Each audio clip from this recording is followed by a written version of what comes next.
What's going on, everybody? I am back once again with my 3-hour Raw draft special, and this is my review for WWE Raw, June 23rd, 2008.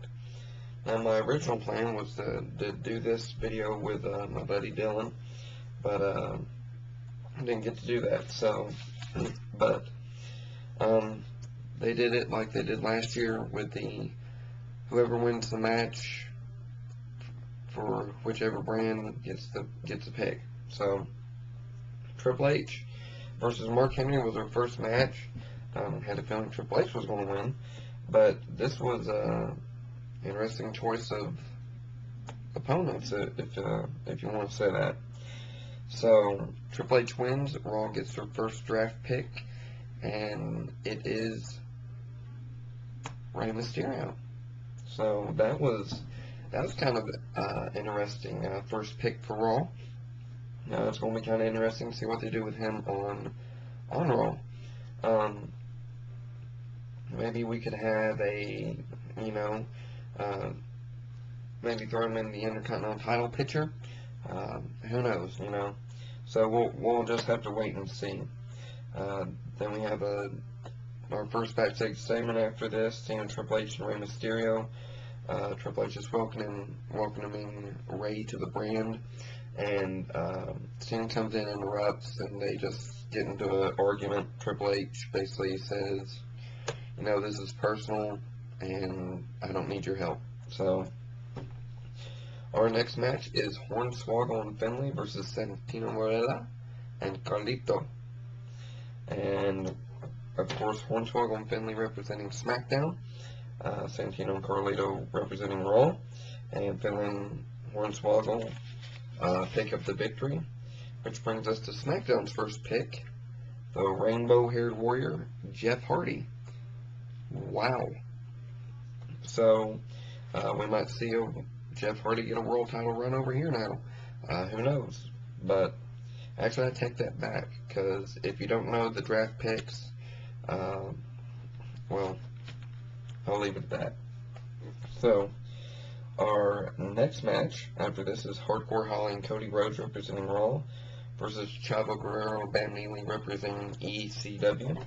Hardcore Holly and Cody Rhodes picking up the victory here, giving Raw yet another pick of the night. And Raw's pick goes to CM Punk. Alright, so, I think I made a comment on that CM Punk might get a push now here on Raw. Well, who knows? But he's off ECW now. He seemed to be winning some matches here lately. So we'll see what happens there. And we have Y2J come out, cut a promo after this. Basically has Lance Cade up on the screen, and might I say Lance Cade looked a little creepy up on the screen, a little weird. So, then HBK kept on him and Jericho brawl back and forth. I'm kind of expecting Y2J versus Shawn Michaels for Night of Champions for Intercontinental title, even if Shawn Michaels doesn't win. So, we'll see. But so far we've had three decent matches. Triple H versus Mark Henry wasn't as bad as I was expecting. So our next match, the Miz and John Morrison versus the Hardys, reuniting the Hardys for SmackDown representation here. But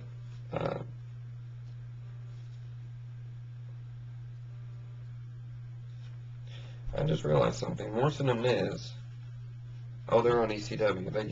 That's right. That's right. Never mind. I was thinking, because they hold the tag team titles, I was thinking Morrison and Miz were, yeah, never mind.